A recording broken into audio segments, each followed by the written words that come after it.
안녕하세요 여러분, 수익률 상승에 도움을 드리고 싶은 헬퍼입니다. 1월 미국 PC 물가가 나오면서 사실 시장 금리가 다시 한번 좀 요동치고 있습니다. 기준금리를 지금 상당 기준으로 4.75까지 올렸는데 왜 물가가 다시 올라갈까 생각을 해봤을 때 왜 그런지 한번 좀 뒤에서 한번 설명해 보도록 하고요. 일단 PC 물가 같은 경우는 전월 대비로 한 6.2%, 그러니까 0.62% 정도 상승했었고요. 예상치가 0.4였으니까 상당히 높은 수치가 나왔습니다. 전년 대비로도 다 이제 서프라이즈를 기록을 했고요. 일단 이유는 조금 이따 설명하고 바로 일단 진행하던 거 먼저 하고 그 다음에 한번 살펴보도록 하겠습니다. 일단 오늘 코스피 한 0.4% 정도 상승이 있었고요. 막판에 상승폭을 많이 이제 축소시켰고, 코스닥 같은 경우에는 한 1.45% 정도 상승이 있었습니다. 일중수 같은 경우에는 기관이 약 한 4,100억 정도 매수가 있었고요. 개인은 한 1,400억 정도 매도, 외국인 한 2,900억 정도 매도가 있었습니다. 선물 같은 경우에는 외국인이 한 5,500억 정도 매수가 있었고요.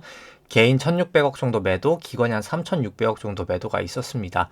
코스닥 같은 경우에는 외국인 한 600억 정도 매수가 있었고요. 개인이 한 1,200억 정도 매도, 기관 한 500억 정도 매도가 있었습니다.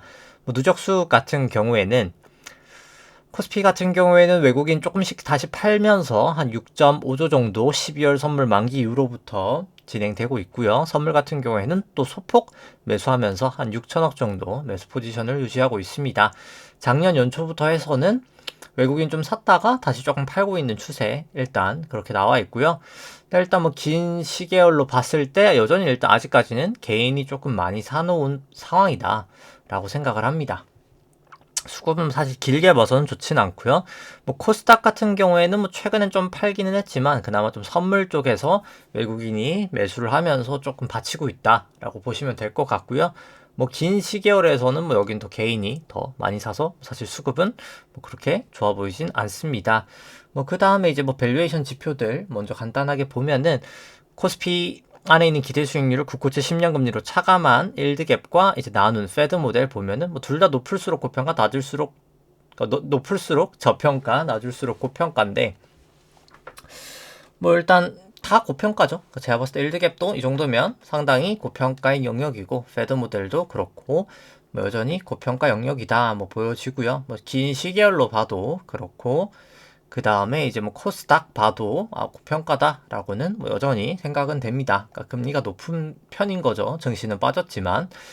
그 다음에 이제 코스피랑 S&P 같이 돼 있는 걸 봤을 때도 두 나라 다 상당히 고평가 영역이다. 여전히 비싼 구간이다 생각을 합니다. LD갭으로 봐도 그렇고요. 매번 얘기 드리지만 미국은 특별히 이제 PBR로 봐도 상당히 고평가 영역이다. 여전히 조정을 받았음에도 불구하고 비싼 영역이다 라고 생각을 하고요. ROE로 보더라도 생각보다 높지 않은 ROE에서 이 정도 PBR이면 상당히 고평가 영역이다. 이제 그렇게 볼 수 있을 것 같습니다. 국내 쪽은 그냥 차트만 보여드리고 생략하도록 하고요. 그 다음에 이제 코스피, 코스닥 합산 신용잔고 같이 한번 보시면은 또 증가가 됐습니다. 약 한 3천억 정도? 정도 증가를 하면서 17조 7천억 정도 코스피, 코스닥 합산 신용잔고 그 정도 증가된 모습이고요. 일단 절대적인 레벨은 많이 내려오긴 했습니다. 근데 이제 그럼에도 불구하고 신용장으로 코스피 시총으로 나눈 수치는 여전히 아직까지는 높은 레벨이다 라고는 보여지고요. 증감 속도는 설명 생략하도록 하고 코스닥 같은 경우에도 설명을 생략하도록 하겠습니다. 근데 절대적인 일단 신용 잔고가 코스닥은 상당히 좀 가파르게 증가하고 있는 것은 조금 주의해야 될 모습이지 않나 이제 그렇게 보여지고요. 그 다음에 수출액 전년동기비나 제조업, ISM 제조업 같은 경우에는 하방 추세지만 서비스가 또 반등을 하면서 약간 물가 쪽에 영향을 주고 있다라고 보시면 될 것 같고요. 그 다음에 이제 일간 수출액 대비해서 이제 코스피 시가총액 보시면은 좀 많이 높아진 상황입니다. 그렇게 좋아 보이진 않는다. 지금 상황이 일단 그렇게 보여지고요. 그 다음에 이제 글로벌 GDP 대비해서 코스피, S&P 같은 경우에도 코스피보다는 미국이 훨씬 더 고평가는 돼 보인다. 일단 그렇게 보여지고 그 다음에 이제 하일드 스프레드 같은 경우에도 일단 200일은 하회하고 있고요. 120일은 아직까지는 하회하고 있고, 근데 50일은 살짝 넘었다가 다시 이제 좀 내려온 상황. 근데 좀 조심은 계속 하셔야 될 상황이다. 뭐 저는 그렇게 생각을 하고요. 그 다음에 뭐 예금금리 조금 이따 보도록 하고, 변동성 지표 같은 경우에는 일단 코스피 안에 있는 비빅스 같은 경우에는 살짝 하회하고 있지만 ATR 같은 경우에 넘을 수 있어서 사실 좀 조심하셔야 될 구간이다. 코스피는 보여지고, 나스닥 같은 경우에는 ATR은 넘지 않았지만 빅스는 그래도 넘어 있기 때문에 여기도 뭐 조심은 해야 될 상황이다 생각을 합니다. 뭐 부동산 관련 데이터들은 뭐 그냥 금이나 그냥 보여드리기만 하고, 뭐 설명은 뭐 오늘은 뭐 생략하도록 하고요. 뭐 특별한 게 없기 때문에. 그러니까 부동산 쪽은 결국 PF 쪽에서 문제가 저는 뭐 좀 터질 거라고 봅니다.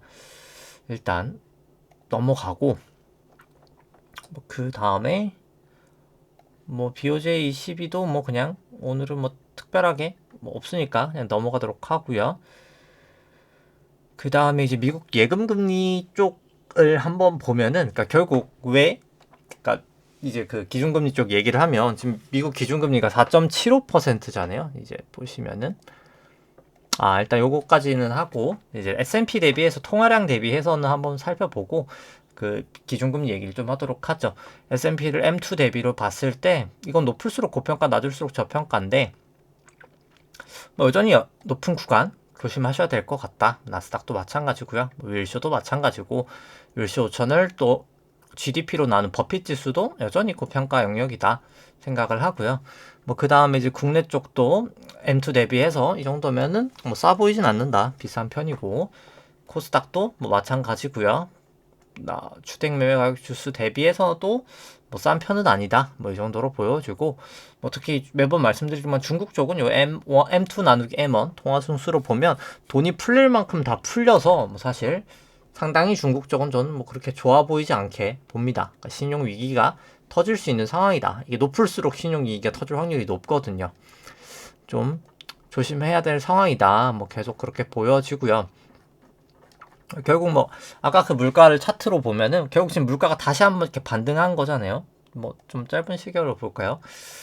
물가가 이제 코어 PC도 그렇고 다시 이제 이렇게 고개를 드는, 기준금리가 지금 4.75인데 왜 다시 물가가 고개를 들까에 대해서 한번 오늘은 좀 생각을 해보겠습니다. 여러 관점에서. 그리고 좀 설명을 안 했던 부분을 좀 설명을 해보도록 하죠. 이게 오늘은. 그래서 기준금리를 한번 보면은 뭐 기준금리도 지금 뭐 4.75죠? 상당 기준으로 봤을 때 4.75까지 왔는데 왜 잡히고 있지 못할까? 인데, 일단 뭐 가장 그냥 간단하게 직관적으로 얘기한다라고 하면은 그냥 돈이 많아서 그래요. 여전히 사실. 그러니까 왜 여전히 얼마가 많기 때문에 이제 지금 문제가 되느냐라고 이제 좀 결국은 뭐 데이터로 설명이 돼야 될 테니까요. 그러니까 데이터로 한번 보면은, 그러니까 뭐라고 해야 될까요? 이제 QE 세상, 이제 양적 완화의 세상이 된 이후로부터는 연중 총 자산이 어떻게 보면은 풀린 돈이다라고 생각을 하셔도 됩니다. 그러니까 이게 뭐라고 해야 될까요? 초과 발행된 통화량 뭐 이렇게 생각하셔도 뭐 무방한데, 뭐 그냥 이제 연준 총 자산 대비 GDP가 그냥 약 20%가 적정하고 그게 유지가 돼야지 이제 물가가 안 올라간다. 뭐 이렇게 생각하셔도 뭐 크게 뭐 무방합니다. 그냥 이제 그렇다라고 생각을 하면 여기가 20%잖아요. 과거는 여기까지 줄었었어요. 그래서 그러니까 뭐 괜찮았었는데 지금 여전히 너무나 높다는 거죠. 여전히 너무나 높은 구간. 결국 이게 너무나 많은 통화량이 지금 시중에 유통이 이미 돼버렸다는 사실이고요. 이제 그렇기 때문에 지금 나타나는 현상이 여러 가지가 있는데, 그 중에 한 현상이 미국의 예금 금리가 상당히 낮습니다. 그러니까 기준금리가 이제 오른쪽이거든요. 4.75%잖아요. 상당 기준으로. 그럼 미국 예금 금리는 몇 퍼센트일까 한번 생각해 보신 적이 있으신가요? 보시면은 예금이 0.35%예요. 그러니까 기준금리는 4.75인데 예금금리는 0.35%입니다. 그러니까 왜 이렇게 낮을까라고 생각을 해봤을 때, 그럼 그냥 그럴 수도 있겠죠. 그냥 이게 1년짜리는 그럼 얼마인가요? 했을 때 1년짜리도 1% 초반 정도밖에 안 되거든요. 그러니까 기준금리 4.75라고 생각했을 때 1년짜리도 상당히 낮은 거잖아요. 근데 왜 이렇게 낮을까라고 생각했을 때 돈이 너무 많아서 그런 거죠. 그러니까 예금에 돈이 너무 많다라는 게 지금 뭐 문제가 되고 있는 겁니다. 그렇기 때문에 물가가 쉽게 안 잡힌다는 거죠. 이제 그거를 이제 그럼 예금이 얼마나 많은가를 나타내는 게 예대율인 거죠. 그러니까 양적 완화 때문에 이 상업은행 예금이 폭발적으로 증가를 했었고, 그래서 예대율 자체는 59%까지 감소를 했었지만 이제는 그 낮은 예금이 신용 창출이 되면서 돈이 돌고 있다는 겁니다. 그러니까 예대율이 높아지고 있다는 거죠. 그렇기 때문에 지금 물가가 높아지고 있고 통화 승수 자체가 높아지고 있다. 그러니까 돈이 돌고 있는 속도가 높아지고 있다라고 보시면 됩니다. 이 예대율 모양을 한번 자세히 보시면 통화 승수랑 결국 똑같다는 것을 아실 수가 있습니다. 이 통화 승수가 높아지고 있다는 거죠. 우리가 돈이 돌고 있는 속도가 높아지고 있다. 결국. 그렇기 때문에 물가가 쉽게 안 잡힌다는 거죠. 이 통화 승수는 여기까지 갈 수 있으니까요. 그래서 이제 그게 지금 문제가 되고 있다라고 보시면 되고, 이제 그거를 또 간단하게 그냥 이제 좀 더 시각적으로 간단하게 나타난 게 이 조정 기준금리다라고 보시면 됩니다. 그러니까 쉽게 말해서 원래는 과거에는 통화 정책이 이 기준금리밖에 없었거든요. 통화 정책이 그러니까 크게 결국 그러니까 뭐 짜잘한 거 뭐 많았는데 뭐 지급 준비율을 뭐 조정하고 뭐 사실 근데 뭐 그렇게 크지 않은 건 다 제외하고요. 결국은 사실 하나였는데 기준금리 이 통화 정책이 큰 맥락에서 살펴보면요. 근데 지금은 이제 양적 완화가 생겼잖아요. QE가 생겼잖아요. 그럼 사실 QE가 영향력이 지금은 더 커졌기 때문에 이 QE의 영향력을 알 수가 있어야 되거든요. 이제 그것까지 감안한 게 이 조정 기준금리다라고 보시면 됩니다. 연준 한 1조 달러당 1% 정도 GDP 20%를 넘어가는 분을 제가 기준금리에다가 감안을 해준 거고요. 그래서 실제로 이 조정 기준금리로 생각을 해봤을 때는 미국의 기준금리는 약 지금 한 1.5% 정도 됩니다. 근데 아까 제가 말씀드린 거랑 뭔가 비슷하죠? 제가 12년 은행금리가 한 1% 초중반 정도 된다고 했었죠? 그거랑 거의 유사하죠. 그래서 이게 실제로 지금 미국 기준금리는 사람들은 4.75네? 라고 하지만 실제로 4.75는 맞죠. 실제로 4.75는 맞지만 실제로 시장에 영향을 주는 기준금리는 1.5 정도 수준밖에 안 된다라고 생각하셔도 됩니다.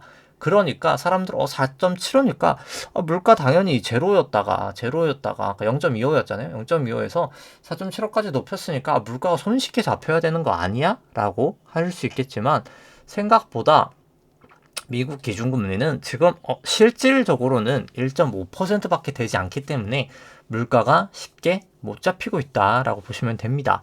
그러니까 이 당시에 물가가 잡힐 때도 결국 조정 기준금리가 이 기준금리를 넘어버리잖아요. 그러니까 금리가 잡혔죠. 근데 그러니까 넘어가는 순간 금리가 고점이었거든요. 근데 지금은 넘어 근처도 못 갔습니다, 사실. 그런데 물가가 쉽게 잡힐까가 사실 의문형인 거죠. 쉽게 잡히지 저는 못할 것이다 라고 생각을 합니다. 조심을 계속 하셔야 된다. 생각보다 이 돈이 너무나 많이 풀려 있는 상황이고 그 돈이 결국 풀리기 전까지는 이 싸움도 쉽게 끝나지 않을 거다 라고 생각을 하시면 될 것 같습니다. 지급준비금 같은 경우에는 한 245억 달러 정도 전주 대비해서 감소를 했고요. 일단 총 자산은 뭐 사실 별로 감소 못했습니다. 한 26억 정도 달러 감소하면서 사실 QT는 조금 늦게 진행이 되고 있다라고 보시면 될 것 같습니다. 뭐 나머지 설명은 뭐 생략하도록 하고요. 뭐 그러고 이제 뭐 매번 얘기를 드리지만 마치 그런 거죠. 그러니까 이게 또 저 부분도 있다라고 하면 하나 이제 또 수요와 공급적인 측면도 있고요. 그러니까 결국 이 소매 판매가 수요고 산업 생산이 공급이다라고 하면은 결국 수요가 세면 물가가 센 거거든요. 이 당시도 물가가 높았던 거고 2000, 2008년 다 공급이 높았기 때문에 문제가 생겼었던 건데 마치 그런 거죠. 지금 막 금리 높이고 하고 하니까 막 경기가 안 좋을 거다 다들 그렇게 말을 하다 보니까 그럼 누가 투자를 하겠어요. 그러니까 생산량은 증가하지 않고 금리를 높이니까 뭐 수요는 조금 감소한다 하더라도 이 생산도 같이 감소를 하니까 이 갭 자체가 계속 유지가 되니까 물가가 쉽게는 잡히지 못하는 겁니다. 이제 그래서 수요와 공급 측면에서도 좀 이런 측면이 있다. 그러니까 결국 사람들은 수요 감소만 얘기하지만 실제로는 경영자들이 바보가 아니죠. 그렇다 보니까 결국 공급량도 감소를 시킨다라고 보시면 되고, 미국 쪽도 뭐 똑같은 모양새, 국내 쪽은 좀 산업생산이 더 급격하게 감소를 했죠. 뭐 반도체나 화학 쪽 영향 때문에. 그렇고요. 다만 이제 유럽 쪽은 인플레이션이 워낙 강하다 보니까 수요 쪽이 여기는 조금 더 강하게 감소가 되고 있다라고 보시면 될 것 같습니다. 뭐 오늘은 이 정도면 정리가 될 것 같고요. 그 다음에 뭐 실질금리 쪽 살펴보면은 뭐 2년 기대 인플레이션 같은 경우에는 계속 높아지고 있습니다. 뭐 좋지 않은 거죠, 지금 상황이. 뭐 계속 좋지 않은 모양새를 나타내고 있고, 뭐 실질금리는 크게 변동은 없지만 뭐 일단 여전히 아직까지는 좀 모이고 있는 추세다라고 보실 수 있겠죠. 그렇고 이제 그 다음에 이제 뭐 차트 쪽 살펴보면 뭐 그냥 이제 코스피부터 보면은 그냥 뭐 일봉으로 보죠. 그러니까 주봉으로 봤을 때는 지금 계속 50일 이동평균선 여기서 조금 약간 저항을 받고 있는 모양새고요. 그러니까 결국 여기 이제 고점을 저는 오파 고점이었다고 보는데, 일단 작은 파동 하나, 한 파동에 그 다음에 이제 여기까지 A, B, 아마 여기까지가 C였던 것 같고, 그 다음에 이제 여기부터가 좀 애매하긴 합니다. 아까 A, B, C 다음에 저는 그냥 지금이 이제 C일 수도 있겠다라는 생각도 들기는 합니다. 그러니까 사실 국내 쪽은 뭐 다른 나라에 비해서는 파동이 그렇게 깔끔하진 않아서 제가 확신을 가지고 얘기하기는 어렵지만, 일단 뭐 전환선 기준선도 역전이 됐고 52동평균에서 지지를 좀 보이긴 했는데, 이게 지금 50일하고 200일이 또 모여있는 상황이잖아요. 이런 때 좀 문제가 많이 발생을 해서, 이게 만약 후행 스팬까지 깨지고 나면 확실히 좀 내려가는 걸 더 조심하셔야 될 구간이다 라고 생각을 하고, 일단 50일, 200일도 여기서 지금 역전이 됐죠. 이런 상황에서 한번 지금 보시면은 거의 200일을 한 번 치고 두 번 치고, 거의 여기 뭐 거의 친 거잖아요. 세 번 치고 나서 보통 이렇게 빠지는 습성이 있는데 보통 200일을 한 세 번 정도 치는 경우가 있거든요. 그래서 뭐 그런 걸 감안했을 때 뭐 저는 여기 아예 구름대를 확 벗어나지 않는 이상 좀 증시는 계속 부정적으로는 보고 있습니다. 뭐 그 다음에 이제 코스닥도 사실 특별하게 다른 건 없고 그냥 여기서 레벨이 조금 더 높았다 뭐 이 정도 차이고요. 코스닥도 뭐 사실 일단 여기 전고점 여기를 일단 넘냐 마냐 가장 중요할 거라고 보고요. 잠시만요.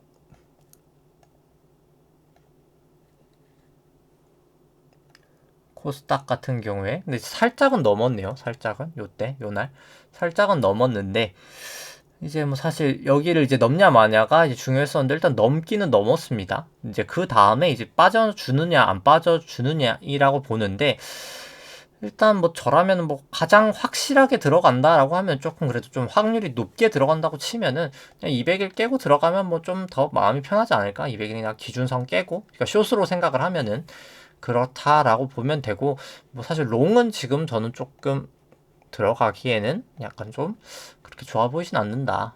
그리고 일단 결국 여기 50일 이동평균선에서 좀 지지가 되냐 마냐가 뭐 저는 좀 중요할 거라고 보고요. 뭐 200이라고 여기서 역전이 됐죠. 그래서 그냥 이것도 그냥 이걸 이렇게 보면 A, B, C 이렇게 지금 봐야 되는 게 아닌가. 저는 일단 그렇게 보여집니다. 여기 A, B, 1, 2, 3, 4, 5로 해서 C 해서 A, B, C 끝나고 그 다음에 이렇게 빠지지 않을까. 한 번은 더 빠져야 되는 확률이 높지 않나. 일단 뭐 그렇게는 보여지고요. 뭐 S&P 같은 경우에도 뭐 S&P는 일단 5파까지는 명확한데, 이제 2009년부터 해서 여기 1, 2, 1, 2, 3, 4, 5, 3, 4, 뭐 트라이앵글까지는 뭐 너무 명확하고, 여기 5까지도 너무 명확한데, 이게 A, B, C에서 지금 끝이 났냐? 아니면 A, B, C냐? 뭐 요 두 가지 정도 지금 가능성이 있다고 보는데, 일단 여기 기준선에서 계속 저항받는 모양새를 봤을 때는 그냥 A, B, C 한 번 정도 전 더 빠질 확률이 더 높지 않을까? 일단 뭐 그렇게 봅니다. 그리고 뭐 주봉상으로 봤을 때도 뭐 결국은 여기서는 200일에서 결국 지지를 받긴 했지만, 대부분은 200일이 사실 대부분의 하락기에서 이 50일하고 200일 이렇게 데드크로스 나면서 한번 이렇게 무너지는 게 일반적이거든요. 200일 자체를. 그래서 여기서 지지가 됐다는 것 자체가 뭐 저는 조정이 끝났다라고 하기에는 좀 어려워 보인다. 그러니까 매크로 상으로도 지금 금리가 쉽게 끝날 문제도 아니고, 한 번은 저는 더 무너지지 않을까. 결국은 여기 구름대를 저는 좀 넘어야 된다. 사실 상방으로 볼 거면 그렇게 보여지고, 지금 전환선 기준선, 기원선 52동평균선 여기서 좀 걸쳐 있고, 결국 횡스팬도 여기 걸려 있기 때문에 좀 조심을 하셔야 될 구간이다. 뭐 이제 계속 그렇게 생각은 합니다. 그래서 아마 봤을 때 여기 5파 고점을 치고 이게 1, 2, 3, 4, 5여서 A든, 아니면 이제 뭐 A 다음에 B 다음에 그 다음에 이제 1, 2, 3, 4, 5를 이런 식으로 가든, 어떻게 됐든 간에 여기가 L 확률이 높을 것 같고, 사실 그러니까 A, B, C 조정이 다 끝나고 새로운 상승이기보다는 A일 확률이 저는 아직은 높다 보고, 이게 아마 B 다음에 C지 않을까 그렇게 보여주고, 뭐 다른 게 있다면 이제 뭐 A, B, C가 여기고 C에 1, C에 2, C에 3인데, 뭐 S&P랑 나스닥만 딱 파동이 다르다라고 말하기도 어렵고, 여기 2가 좀 너무 긴 감은 있어서 일단 아직은 여기가 A, 여기가 B, C일 확률이 뭐 가장 높지 않나, 일단 뭐 그렇게 생각을 합니다.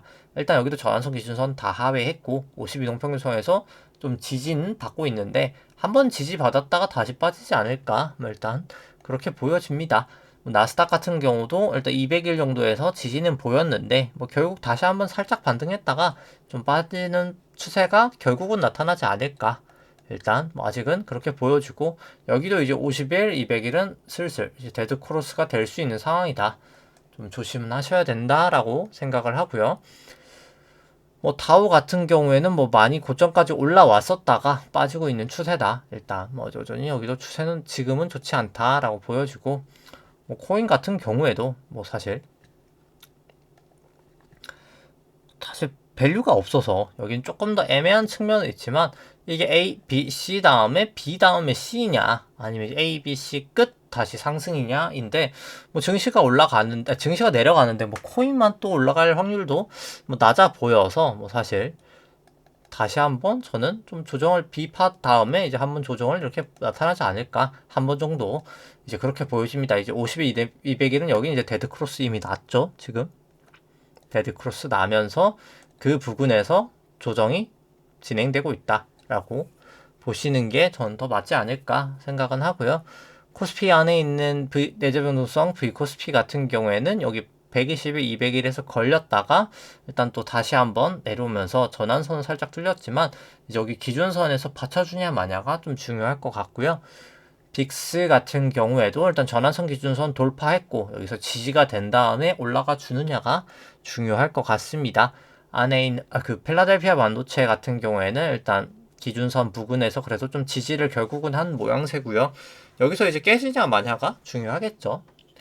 결국은 일단 여기 똑같이 A, B 정도지 않을까. 여기 넘기도 했고요. 그러니까 넘었기 때문에 C1, 2보다는 B일 확률이 전 더 높다. 이제 그렇게 보여지고, 그 다음은 니케이 같은 경우에도 괴선 다 모여있죠, 지금. 그래서 상당히 조심을 하셔야 될 구간이, 위든 밑이든 결국 상당히 강하게 움직일 거다. 이제 그렇게 보여지고, 유로도 뭐 지금 계속 몰려있는데, 고점 근처 와서 지금 지지부진한 게, 뭐 저는 거의 천정 부근이지 않나, 일단 그렇게 판단을 합니다.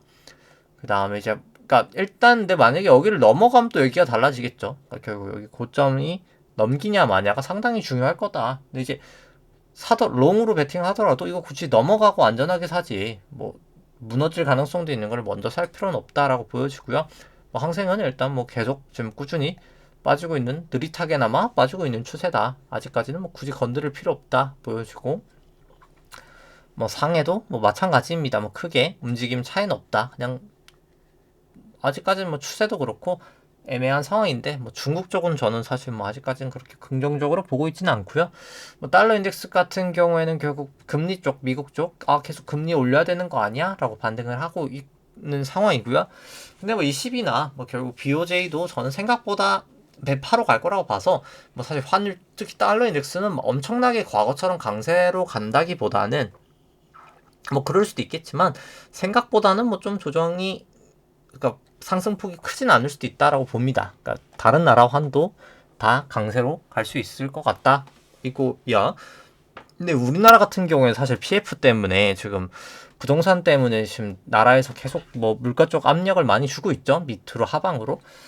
그렇기 때문에 오히려 좀 환율이 더 튀고 있는 상황이고요. 뭐 저는 뭐 결국 원달러 환율은 더 계속 올라갈 수도 있다. 그러니까 지금 일단 200이라고 120 걸려 있어서 뭐 여기서는 조금 환에 대해서는 뭐 좀 조심하셔야 될 구간이다라고는 보는데, 한번 빠질 수도 있겠다라고 보는데, 결국 여기 돌파되면 조심하셔야 된다. 돌파가 되면 조심하셔야 된다 생각을 합니다. 뭐 그 다음에 이제 WTI 살펴보면은 뭐 WTI는 뭐 그냥 지지부진하죠. 지금 지지부진한 모습이고, 결국 뭐 일단 확실히 어디든 지금 좀 추세가 나와야 움직임이 있을 텐데, 그냥 아직까지 그냥 지지부진한 모양새다라고 보여집니다. 뭐 금 같은 경우에는 결국 다시 이제 금리 또 인상이 되면서 좀 조정이 되고 있는 모습입니다. 뭐 일단 한 번은 전 더 빠졌다가 겨우지 않을까 일단 싶기는 하고요. 그 다음 이제 국고채 10년물 같은 경우에는 반등을 하면서 일단 120 이동평균선까지는 올라와 있는 상황입니다. 그래서 일단 이건 뭐 미국채이기 때 한 번 더 자세히 보도록 하죠. 여기가 이제 미국채인데, 그러니까 결국 고민이, 그러니까 우리나라 국채도 마찬가지고, 그러니까 금리가, 그러니까 여기를 일로 보느냐, 이제 여기를 일로 보는, 아니, 그러니까 마치 그런 거죠. 이게 결국에 여기까지가 5파 고점이 끝이 났느냐, 아니 여기가 3이고 4고 한 방 더냐의 문제인 거거든요. 그러니까 금리는 결국은 저는 한 번은 다시 가는데, 그러니까 이게 조정이 이렇게 갔다가 이렇게 가느냐, 아니면 그냥 이게 조정이고 이게 한 방 더 이렇게 가느냐, 이제 그 차이라고 보는데요. 근데 약간 저 같은 경우에는 확률이 그냥 이게 1, 2, 3, 4, 5 하고, 그러니까 조정이 그냥 오고 이게 A, B, C 다음에 이렇게 올라가지 않을까라는 생각이긴 합니다. 그러니까 한번 이제 머지않아 뭔가가 하나 저는 좀 터질 확률이 높지 않을까 일단 그렇게 보여집니다. 그러니까 이게 그냥 결국 1, 2, 3, 4, 5고, 그래서 A고 B 다음에 한번 지금 와르르 뭔가 깨질 게, 그러니까 금리는 한번 무너지는 게 저는 좀 나타나지 않을까 생각을 합니다. 그러니까 오히려 뭐 아직은 뭐 이건 제가 그냥 이 파동을 보면서 추측이긴 합니다만, 뭐 저는 좀 그럴 확률이 더 높다라고는 보고요. 뭐 키스콜딩스 일단 뭐 배당도 600원 주면서 뭐 상당히 양호하게 나왔지만, 지금 뭐 계속 얘기를 드리지만 굳이 이제 여기 그냥 넘어서고 뭐 저는 사는 게 만약에 저라면 더 낫지 않을까. 그냥 이거 넘어서고, 그러니까 이렇게 긴 골이 나오는 것 자체가 그렇게 기분 좋진 않거든요. 그러니까 물론 뭐 배당이 꽤 줘서 뭐 잘 갈 수도 있겠지만, 잘 가더라도 그냥 요거 그냥 넘고 저는 사는 게 뭐 저라면 더 마음이 편하지 않을까. 아, 그러면 이제 길게 더 상승 추세가 남았다는 거기 때문에 그거를 확인하고 가는 게 더 낫지 않을까라는 생각이고요. 뭐 그 다음에 일단 뭐 기대 수익률로 보더라도 뭐 일단 밸류에이션은 아주 좋은 회사다. 근데 이제 결국 주주 환원 정책이 뭐 가장 중요하리라 일단 생각을 하고요. 그나마 그래도 뭐 배당도 계속 늘려가고는 있고, 뭐 전보다는 계속해서 지금 개선은 되고 있다라고는 보여집니다. 뭐 현대산 같은 경우 이제 금리 쪽 때문에 결국 여기서 위든 밑이든 칠 상황이었는데, 일단 결국은 위로 튀면서 강력하게 올라가면서 결국 고점을 다시 이제 갱신을 했죠. 보시면은 일단 그런 상황이고요. 뭐 결국 금리 때문에 다시 한번 좀 올라가고 있는 모양새다. 일단 그렇게 보여집니다. 근데 이제 금리가 저는 좀 한번 빠질 수 있다라고는 봐가지고 일단 더 봐야 되겠지만, 근데 일단 뭐 여기 뭐 IFRS 효과도 있고 해서 뭐 사실 주식으로는 뭐 계속 괜찮다라고는 보여집니다. 일단 뭐 어찌됐든 금리가 빠지더라도 저는 결국 다시 올라간다라고 보긴 하거든요. 그러니까 그래서 뭐 길게 보시다면 뭐 항상 괜찮은 종목이다. 손보주들은 뭐 그렇게 보여지고요. 그 다음에 이제 기대 수익률로 보더라도 뭐 주가가 올라서 좀 많이 빠지긴 했지만, 근데 이제 또 절대적으로 이제 금리를 감안 안 하면 괜찮은데, 여기도 근데 또 금리를 감안하면 뭐 많이 비싸진 것도 사실이고요. 그러니까 사실이고요. 그 다음에 이제 우리금융지주도 이제 뭐 추세가 여긴 또 좋진 않고, 지금 뭐 정부 쪽에서 계속 압박인 거죠. 그래서 추세는 좋지 않다. 그래서 뭐 굳이 뭐 사실 여기 120일이 깨지면 저는 뭐 매도를 하는 게 더 맞지 않을까. 깨지냐 마냐가 상당히 중요할 것 같고, 여기도 일단 50일, 200일이 또 언제 데드 크로스 나올지 모르기 때문에 이렇게 모여있고 전환선 기준으로 다 역전됐기 때문에 좀 조심하셔야 될 구간이다라고는 보여집니다. 여기도 기대 수익률 상당히 좋은데 금리를 감안하니까 뭐 그렇게까지 엄청 훌륭하진 않다. 그래도 나쁘진 않다. 6%면 뭐 사실 우리나라 금융주야 뭐 사실 항상 저평가긴 하고요. 결국 관치금융이다 보니까. 그 다음 뭐 삼성전자도 결국 저항선 기준선 뚫리고 이제 50일 이동평균선 200일에서 좀 저항을 받고 있는데, 이제 후행 스팬도 역전되고 해서 뭐 굳이 이제 좀 조심하셔야 될 상황은 됐다. 이제 뭐 사실 좀 리스크를 더 관리할 때가 전 됐다라고 보고요. 뭐 절대가치 평가로도 크게 메리트가 없고, 상대가치 평가로도 사실 메리트가 크지 않고, 금리까지 감안하면 비싼 편이라 메리트는 없고요. 근데 그나마 뭐 괜찮은 편을 찾는다라고 하면 퍼랑 PBR로 봐서는 싼 편이다. 근데 이제 그때랑 지금보다 금리가 너무 높은 상황이다. 이제 그게 차이인 거죠. 이제. 그래서 이제 금리를 감안 안 하면 싼 편인데, 금리를 감안하니까 비싸더라. 이제 그 정도의 상황이다라고 보시면 될 것 같고, 뭐 하이닉스도 이렇게 모이고 있는 거 결국 위든 밑이든 튈 것 같은데, 뭐 저는 좀 밑으로 튈 확률이 더 높지 않나라는 생각이긴 한데, 뭐 일단 지켜보면 되겠죠, 이거는.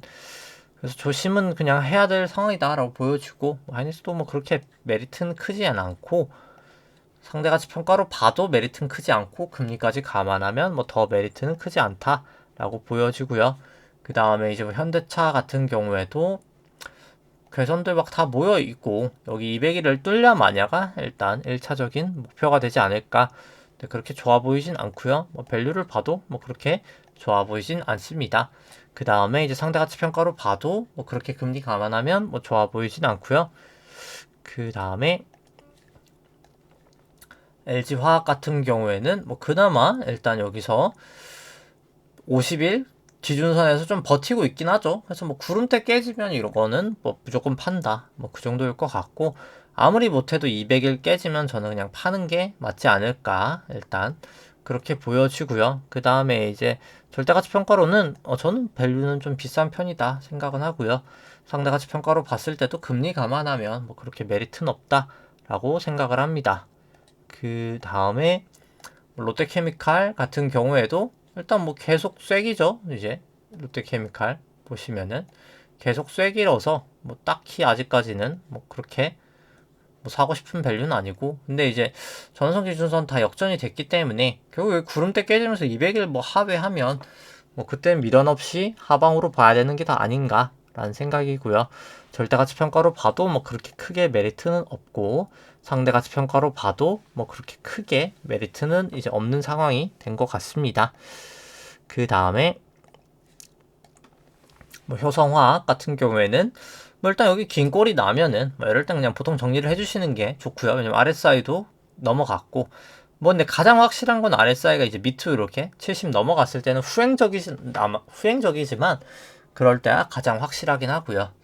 일단 봤다가 뭐 저라면 뭐 차라리 그냥 다시 여기 좋은 거 좀 넘어가면 뭐 그때 매수하는 게 뭐 저는 조금 더 안전하지 않나, 뭐 사실 일단 그렇게 생각을 합니다. 여기 200일에서 좀 걸리기도 했고요. 결국에 좀 안전한 게 더 중요한 것 같다라는 생각이고, 근데 다만 뭐 밸류는 싼 편이다, 많이 싼 편이다, 많이 싼 편이다 라고는 보여지고, 뭐 기대 수익률로 봤을 때는 금리를 조정하면 그 대신 뭐 또 엄청 메리트가 있는 건 아니다, 뭐 이제 그 정도로 보여집니다. 그 다음에 뭐 GS 같은 경우도 이제 또 하방으로 다시 내려오고 있는 추세, 뭐 굳이 이렇게 내려가고 있을 땐 사실 건드릴 필요는 없고요. 다만 뭐 그럼에도 불구하고 뭐 밸류는 상당히 저평가되어 있다 라고 보여지고요. 또 상대가치 평가로 봐도 상당히 저평가되어 있다 생각은 듭니다. 그러니까 밸류는 싸지만 일단 추세가 안 좋을 때는 굳이 건드리지 않는 게 나은 것 같고요. 뭐 KT도 뭐 대표이사 선임 때문에 계속 노이즈가 나면서 많이 내려오긴 한 상황입니다. 그래서 좋은 상황은 아니다. 근데 이제 뭐 사실 RSI도 그렇고 뭐 꽤나 여기는 좀 빠져 보이긴 한다. 사실 단기적으로는 좀 반등도 할 수 있을 것 같긴 튼 추세긴 한데, 일단 뭐 내려오고 있는 칼날은 뭐 굳이 건드릴 필요는 없겠죠, 사실. 근데 뭐 그럼에도 불구하고 뭐 오래 들고 간다면 뭐 저는 이 정도면 충분히 싼 밸류다, KT는 뭐 그렇게는 보여지고요. 상대가치 평가로도 뭐 이 정도면 나쁘진 않다, 싼 편이다, 이제 사실 그렇게 생각을 합니다. 그러니까 뭐 길게 보유해서 가시고 싶다라고 하면 뭐 사실 GS도 그렇고 뭐 그냥 추세는 안 좋아도 뭐 저평가 되어 있으면 뭐 살만은 하다. 근데 GS는 굳이 산다고 하면 RSI 빠졌다가 이제 올라갈 때 그때쯤 사면 되겠죠. 케이트도 이제 요게 32로 확실히 올라갈 때 뭐 굳이 산다면 이제 그때가 더 나을 것 같고요. 뭐 DLENC 같은 경우에도 일단 뭐 계속 뭐 사실 주택 경기 좋지 않죠. 지금 PF도 그렇고 여전히 좋지 않다 보니까 계속 빠지고 있는 추세. 뭐 추세상으로 이럴 때는 굳이 건드릴 필요 없다. RSI도 아직은 뭐 많이 남아 있고 굳이 떨어지는 칼날을 미리 잡을 필요는 없다라고 보여지고, 다만 뭐 저평가는 충분히 되어 있는 상황이다라고는 보여집니다. 상대가치 평가로 봐도 그렇고요. 싸기는 싼데 뭐 굳이 먼저 들어갈 필요는 없다 보여지고, 뭐 카카오 같은 경우에도 저항선 기준 다시 재차 역전되면서 200일을 제대로 넘지 못하고 다시 한번 하방으로 저는 빠질 수도 있겠다라는 생각이고요. 주봉상으로 봤을 때 한번 카카오는 오랜만에 보면은 여기도 딱 보시면은 50일, 200일 데드크로스 되는 그 상황 근처까지 딱 갔다가 빠져서 이게 그냥 이렇게 되면 한방 ABC로 한 방 더 저는 꽂을 수도 있다라고는 봅니다. 좀 조심하실 필요는 있다라고 보여지고요. 그 다음에 절대가치 평가로는 좀 비싼 편이다. 뭐 살짝이나마 이제 그렇게 보여지고, 상대가치 평가로도 뭐 금리 감안하면 뭐 그렇게까지 메리트가 있어 보이진 않는다. 그렇게 생각은 듭니다. 뭐 그 다음에 이제 뭐 네이버도 카카오랑 똑같은 모양새라서 뭐 설명을 생략하도록 하고요. 뭐 절대가치 평가로는 조금 더 비싸 보인다. 그 다음에 상대가치 평가로 봤을 때는 뭐 좀 비싸다. 이제 좋아 보이진 않는다. 이제 그렇게 보여지고, 그 다음에 이제 셀트리온 같은 경우를 보더라도 셀트리온도 이제 뭐 굳이 내려가고 있는 추세 건드릴 필요 없고, 뭐 너무나 회사를 좋게 보신다면 RSI 30 다시 넘어갈 때 일단 뭐 그때 사는 게 더 낫지만 뭐 저는 굳이 사고 싶지 않다. 그리고 밸류에이션도 저는 뭐 그렇게 좋아 보이지 않고 상대가치 평가로 봐도 뭐 그렇게 좋아 보이는 회사는 아니다. 사실 그러니까 비싸 보이는 거죠. 회사 자체가 안 좋다기보다 좋은 회사랑 안 좋은 회사가 중요한 게 아니라 이제 살만한 회사냐 안 살만한 회사냐가 중요한 거겠죠. 뭐 여기도 아직까지는 내려가는 추세, 삼바도 뭐 굳이 그렇게 건드릴 필요가 없어 보이고요. 볼린저도 벌어지고 뭐 그렇게 좋아 보이진 않고요. 절대가치 평가로 봐도 좋아 보이지 않고, 그 다음에 상대가치 평가로 보더라도 좋아 보이지 않고요. 삼성바이오로직스는. 그 다음에 NC소프트도 뭐 굳이 일단 뭐 여기 200일에서 좀 걸려긴 했는데 뭐 일단 못해도 구름대는 넘어야 되고, 뭐 아직까지 뭐 사실 좀 그렇게 모양새가 저는 좋아 보이지는 않는 것 같습니다. 좀 지켜보는 게 더 맞을 것 같고요. 밸류에이션도 그렇게 메리트는 없어 보이고, 그 다음에 상대가치 평가로도 금리 감안하면 그렇게까지 크게 메리트는 없어 보인다 생각을 합니다. 그 다음에 이제 포스코홀딩스 같은 경우에는 일단 넘어갔다가 다시 이게 결국 내려갔죠. 여기 볼린저 안으로. 그래서 기준선에서 또 저항을 받기도 했고, RSI도 그렇고, 뭐 기술적으로는 전 빠질 확률이 더 높은 게 아닌가, 일단 뭐 그렇게 봅니다. 절대가치 평가로 봐도 여기는 그래도 저평가는 되어 있고, 사실 저평가는 되어 있고, 상대가치 평가로 봐도 이 정도면 싼 편이긴 한데 일단 추세가 뭐 아직까지 그렇게 썩 마음에 들진 않는다. 이제 뭐 그렇게 보여지고요. 그 다음에 이제 뭐 LG전자 같은 경우에는 LG전자도 결국 여기 이렇게 하다가 저항선 깨지면 뭐 저는 한번 끊었다가 뭐 다시 이제 여기 넘어갈 때 사는 게 더 맞지 않나. 사실 추세는 편승하는 게 더 낫다라고 보거든요. 그래서 빠졌다가 다시 올라갈 때 그냥 사는 게 더 안전하지 않나 라는 생각이고, 일단 뭐 절대가치 평가로는 뭐 살짝 밸류에이션 메리트는 있지만 일단 뭐 추세가 그렇게 좋진 않다. 그리고 이제 절대가치 평가로 봐도 상대가치 평가로는 그렇게 크게는 메리트는 없다. 금리를 감안했을 때는 이제 뭐 그렇게 생각은 들고요. 그 다음에 이제 뭐 제일제당 살펴보면은 뭐 제일제당도 이제 원가 이슈 때문에 계속 좋지 않은 모습을 보이고 있습니다. 뭐 그나마 이제 뭐 RSI는 좀 32로 올라와서 잘하면 올라갈 수도 있긴 하겠지만 뭐 확실하게 간다면 그래도 기준선이라도 좀 돌파되고 가는 게 맞지 않을까? 일단 뭐 그렇게는 보여지고요. 뭐 밸류에이션은 그래도 저평가가 저는 되어 있다라고는 보여지고, 이 정도면 상대가치 평가로도 뭐 나쁜 밸류까지는 아니다. 이 정도면 뭐 괜찮은 편이다. 나쁘진 않은 편이다. 이제 뭐 그 정도로 보여집니다. 그 다음에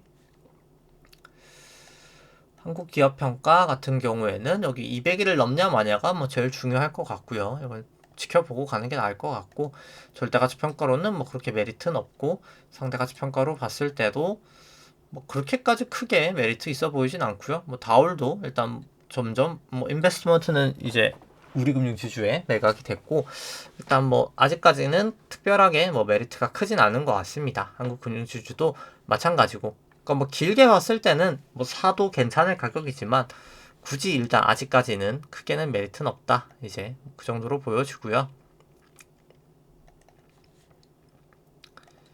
그 다음에 보시면은 뭐 다올 같은 경우에는 일단 뭐 추세는 계속 좋은데 이렇게 꼴이 나는 모습은 사실 좋지는 않거든요. 좀 쎄한 느낌, NACD도 그렇고, 뭐 저라면 그냥 이날에 팔진 못하겠죠. 그러니까 이날에 동시호가 때 저는 아마 팔았을 것 같고요. 이게 만약에 그렇게 되면은 늦어도 이제 요 도지 뜨는 요 날은 팔아야 되고, 도지 보고 아니면 적어도 오늘은 저는 파는 게 맞았지 않나. 그리고 다시 사실 이거 넘어갈 때 그냥 전 사는 게 추세상 더 맞다라고 보여지고, 이게 그냥 A, B, C일 가능성이 충분히 있는 상황이기 때문에 좀 조심하시는 게 저는 맞다라고 보여지고요. 그 다음에 한국금융지주는 그나마 그래도 일단 전환선에서 받쳐줬죠. 여기 50일 정평균선에서 그냥 차라리 이걸 그냥 돌파하는 걸 보고 돌파되면 사자가 전 더 나을 것 같습니다.